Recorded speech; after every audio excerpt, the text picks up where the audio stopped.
नमस्कार, ताज़ा खबरों के साथ मैं हूं सुखबीर। आप देख रहे हैं आपका अपना चैनल भिवानी हलचल। और सबसे पहले एक नजर आज की न्यूज हेडलाइंस पर।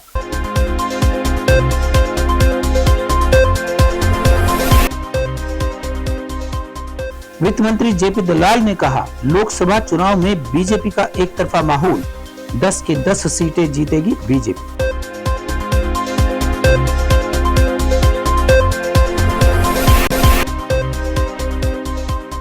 सोमवती अमावस्या पर सूर्य ग्रहण का भारत में नहीं पड़ेगा कोई असर।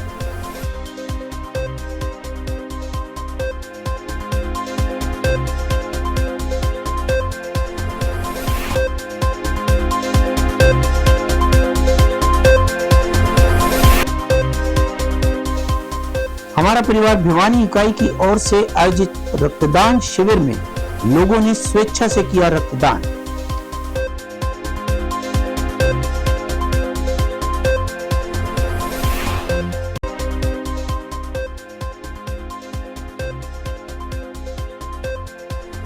कृष्णा कॉलोनी के लोगों ने ठप पड़े सीवरेज की समस्या को लेकर किया रोष प्रदर्शन।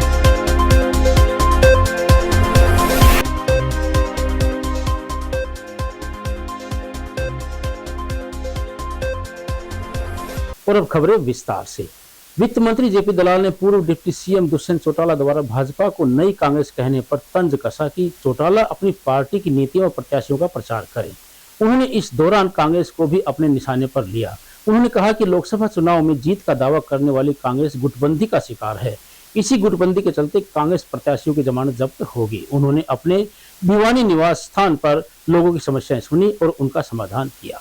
कृषि से वित्त मंत्रालय मिलने की चुनौती पर वित्त मंत्री जेपी दलाल ने कहा कि विभाग किसी के पास कोई भी हो, पूरा मंत्रिमंडल मिलकर प्रदेश के विकास व जन समस्याओं के समाधान के लिए काम करता है। साथ ही कहा कि उन्होंने कृषि मंत्री रहते हुए किसानों के हित में काम किए और अब भी किसानों के हित में ही काम करता रहूंगा।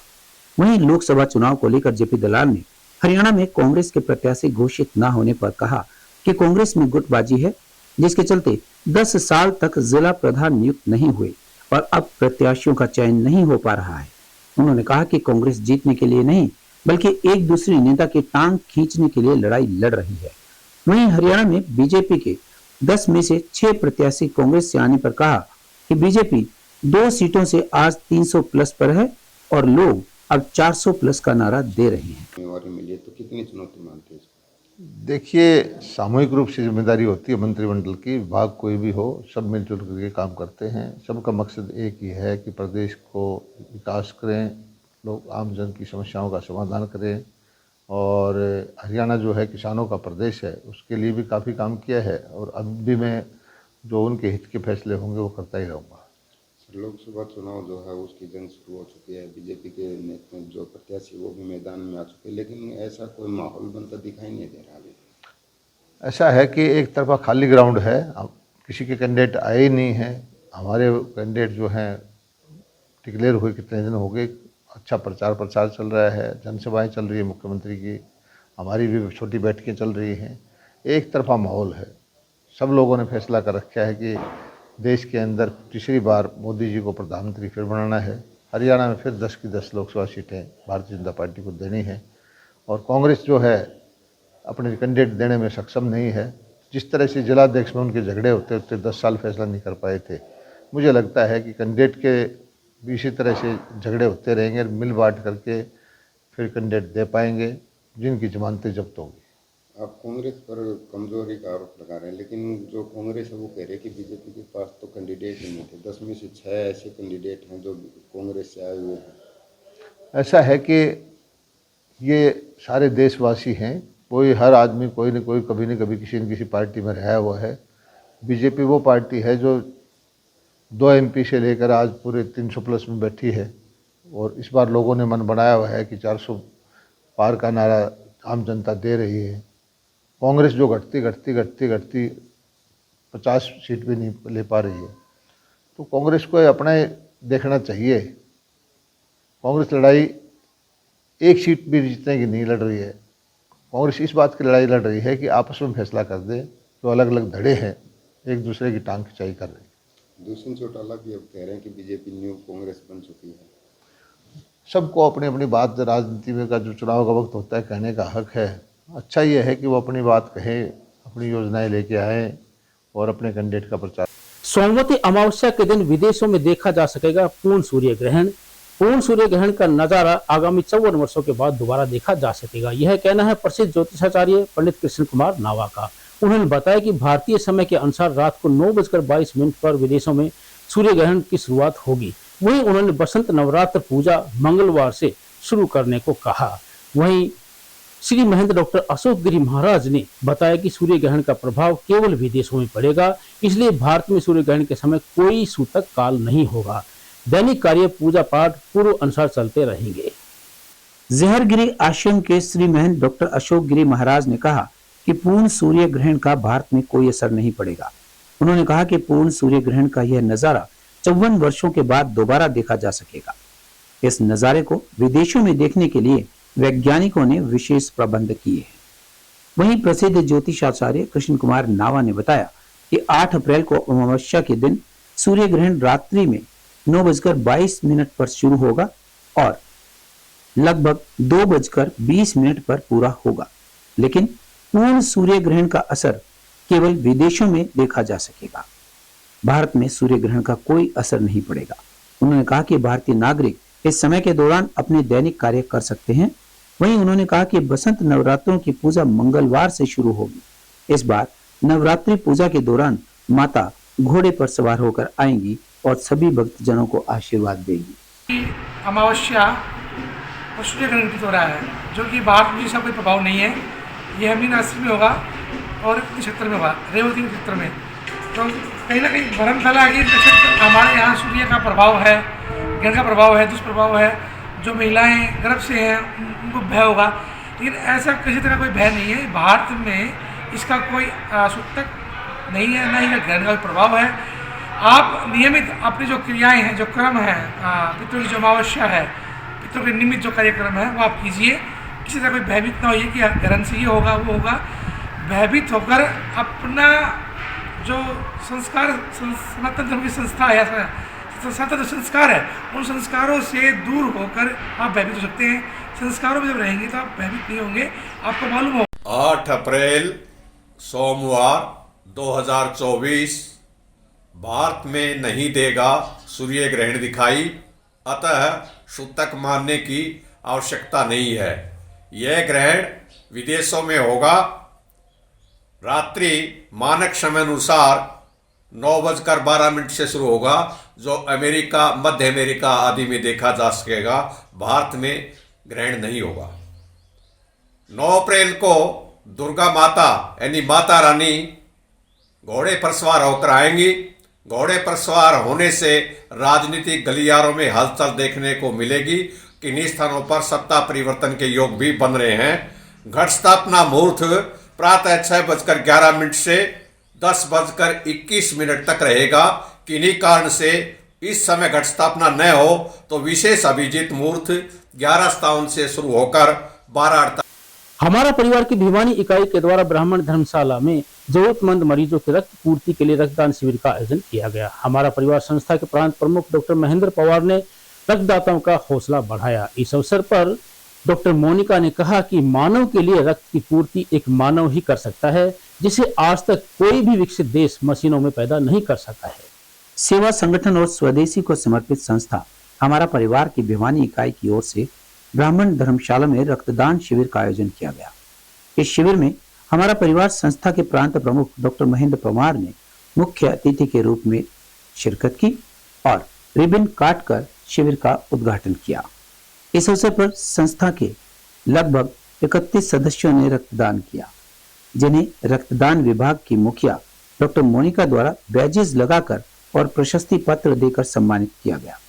डॉक्टर महेंद्र पवार ने कहा कि भिवानी इकाई का यह प्रथम प्रयास है और संस्था की ओर से प्रतिवर्ष किए जाने वाले पौधारोपण, वस्त्र वितरण और धर्म यात्राओं के आयोजन में एक और कड़ी जुड़ गई है। संगठन हमारा परिवार द्वारा देश भर में हर प्रांत में रक्तदान शिविर का आयोजन किया जा रहा है।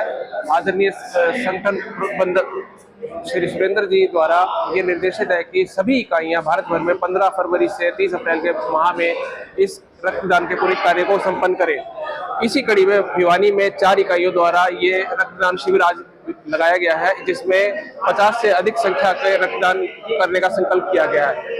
क्योंकि मानव रक्त जो है वह शरीर में ही बनता है, इसकी कोई बाहर से उत्पादन नहीं होता है। तो ये रक्तदान एक ऐसी पुण्य सेवा है जो हम जैसे राष्ट्र प्रेमी लोगों की अनेक शरीरों में बहेगी। संगठन की बात करें तो 20 से अधिक प्रांतों में संगठन का विस्तार हो चुका है और इसके अलावा 20 अधिक देशों में संगठन आज कार्य रहा है। भारत भर में 265 इकाइयों के साथ संगठन 265 शिविर लगाने का संकल्परत है और इसके दौरान 2600 से अधिक लोगों के प्राण बचाने के लिए हमने अभी तक 260 जगह कैंप लगा दिए हैं। आज रक्तदान जी, रक्तदान मेरे हिसाब से सबसे अच्छा दान है। मैं पहले भी 2 या 3 बार रक्तदान कर चुका हूं और रक्तदान करने का सबसे बड़ा फायदा मुझे ये लगता है कि आपकी जो अंदर की इम्यून सिस्टम है वो दिन पर दिन साफ होता जाता है। तो मैं सभी से अनुरोध करना चाहूँगा कि आप रक्तदान करें, ये सबसे बड़ा दान है और आपके रक्त देने से किसी की लाइफ बच सकती है। धन्यवाद। सन 2024 को ब्राह्मण धर्मशाला में रक्तदान शिविर का आयोजन किया गया है और ये देख के बहुत ही प्रसन्नता हो रही है कि हमारा परिवार की तरफ से और बहुत सारे दूसरे रक्तवीर रक्तदान करने के लिए आज इस शिविर में बढ़ चढ़ कर भाग ले रहे हैं। इससे ये पता लगता है कि आज हम सभी के अंदर देश प्रेम की कितनी बड़ी भावना है और देश कल्याण के लिए लोग। कृष्णा कॉलोनी पार्क के समीप ठप सीवरेज व दूषित पेयजल समस्या से परेशान नागरिकों ने जन स्वास्थ्य विभाग अधिकारियों के खिलाफ नारेबाजी की। नारेबाजी कर रहे नागरिकों ने बताया कि विधायक घनश्याम सर्राफ, नगर परिषद व जन स्वास्थ्य विभाग अधिकारियों को शिकायत करने के बावजूद भी उनकी समस्याओं का समाधान नहीं हुआ है। दूषित पेयजल आपूर्ति के कारण बीमारियों का खतरा मंडराने लगा है। शहर में ठप पड़े शिविर और गंदे पानी की आपूर्ति से हर कोई परेशान है। कृष्णा कॉलोनी माल गोदाम रोड पर शनिवार को ठप शिविर और घरों के अंदर आ रहे गंदे पानी की आपूर्ति से गुस्साए लोगों ने रोष प्रदर्शन किया। क्षेत्र के लोगों ने जन स्वास्थ्य अभियांत्रिकी विभाग के खिलाफ नारेबाजी की। वहीं क्षेत्रवासियों का कहना था कि चंडीगढ़ मुख्यालय से लेकर विधायक, नगर परिषद अधिकारियों व जन स्वास्थ्य विभाग अधिकारियों तक गुहार लगा चुके हैं, मगर समस्या का समाधान नहीं हुआ है। आसपास के घरों के अंदर लोगों का रहना भी दूभर हो गया है। नगर परिषद यहाँ की नालियों को बंद करना चाहती है, मगर इससे पहले यहाँ बने नालों और शिविर की सफाई और इनका रखरखाव भी ठीक से नहीं कर पा रही है। लोगों ने चेतावनी दी है कि अगर जल्द से जल्द समस्या का समाधान नहीं हुआ तो वे जन स्वास्थ्य अभियांत्रिकी विभाग कार्यालय पर पहुंचकर रोष जताएंगे। नाम गंगाधर वर्मा है, Krishna colony opposite railway godown. यहाँ पर सीवर की व्यवस्था बहुत बद हुई है और गंदे पानी की व्यवस्था है और इसके साथ साथ नगर पालिका वालों ने ये नाले की कभी सफाई नहीं करवाई 4 साल से पिछले, जिसके कारण से यहाँ महामारी बहुत फैलने का खतरा है और यहाँ की पब्लिक जो है वो बहुत दुखी हो रही है। ये हमारे को पूरे साल से ही चलती है, साल में 2 महीने 1.5 महीना ये ठीक रहती है, फिर वही 10 महीने तो वही रहता है जिनका। वार्ड नंबर 31 है, यहाँ के पार्षद सत्येंद्र मोर और अशोक कामरा जी हैं, क्योंकि पलट रोड वाला है वो अशोक कामरा जी है और ये सत्येंद्र मोर जी है। वो आए थे, देख के चले जाते हैं। आए थे 3-4 दिन पहले आए थे, देखा उन्होंने, उससे पहले भी देख गए हैं। इतनी बदहाल है फिर भी कोई कार्रवाई नहीं है। तो फिर हम आगे जो वोटों में जो है वो इनका बहिष्कार करेंगे। हाँ जी, भिवानी कृष्णा कॉलोनी 4 मरला 31 नंबर वार्ड से दिनेश वर्मा। हम यहाँ पे कई बार अधिकारियों के पास जा चुके हैं, चाहे वो भवानी प्रताप हो, चाहे घनश्याम सराफ हो, चाहे वो हमारे यहाँ का सत्येंद्र सिंह मौर्य हो जो एमसी है, वो वाइस चेयरमैन भी है, उसके पास 2 पोस्ट है, लेकिन वो हमारी कॉलोनी की तरफ कोई भी ध्यान नहीं दे रहा और ना ही कोई सुधार कर रहा है। यहाँ पे पानी इतना गंदा आ रहा है कि बच्चे इतने बीमार पड़े हैं, अभी भी हॉस्पिटलों में एडमिट है। उसकी वजह से हमारे रिश्तेदार भी यहाँ पे नहीं आ पा रहे हैं, क्योंकि पानी की समस्या मेन समस्या है हमारे यहाँ पे। और सीवर लाइन है, जो सीवर लाइनों के अंदर मिक्स हुई पड़ी है, वो सिर्फ आते हैं, हमारे को मिट्टी गोली देते हैं, यहाँ सिर्फ 2 बातें कह के चले जाते हैं, कोई सुधार नहीं करते। उनको कोई मतलब नहीं है इस एरिया से, वो अपने एरिया को संभालते हैं। 70% एरिया उस साइड पड़ता है और 30% एरिया इस साइड पड़ता है। उनको किसी तरह को ना कोई लाइट की सुविधा, कोई भी यहाँ पे मतलब जो सरकारी काम है किसी भी तरह का, जब से वो एमसी बने हैं उन्होंने यहाँ करके संभाला करा भी नहीं। भाई किस पार्क में कोई नुकसान हो रहा है या कोई यहाँ पे पानी की समस्या है या बीमारी है, तो वो संभालने तक नहीं आते, हमारे को ना देखने के लिए आते हैं कभी वहाँ पे। हालांकि उनके पास इतनी पोस्ट वाइस चेयरमैन होने के बाद वो अगर चाहें तो वो सब कुछ कर सकते हैं।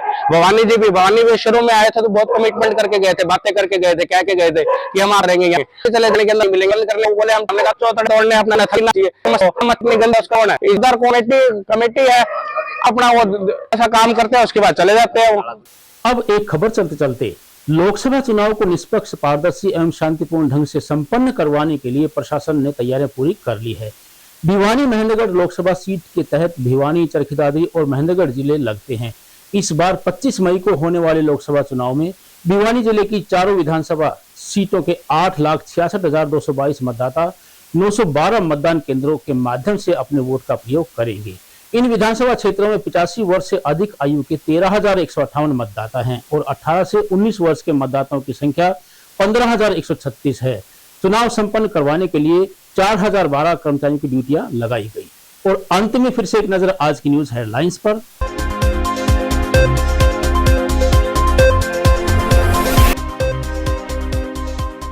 वित्त मंत्री जेपी दलाल ने कहा, लोकसभा चुनाव में बीजेपी का एक तरफा माहौल, 10 के 10 सीटें जीतेगी बीजेपी।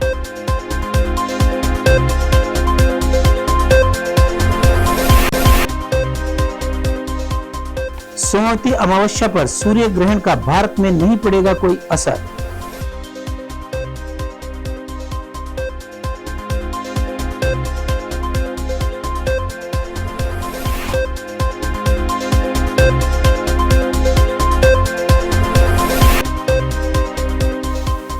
हमारा परिवार भिवानी इकाई की ओर से आयोजित रक्तदान शिविर में लोगों ने स्वेच्छा से किया रक्तदान।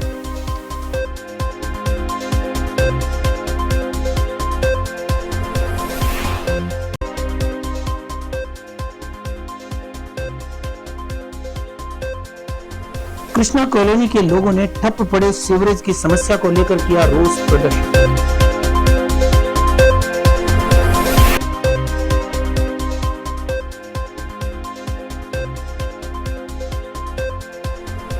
अब मुझे दीजिए इजाजत। देखते रहिए आपका अपना चैनल भिवानी हलचल।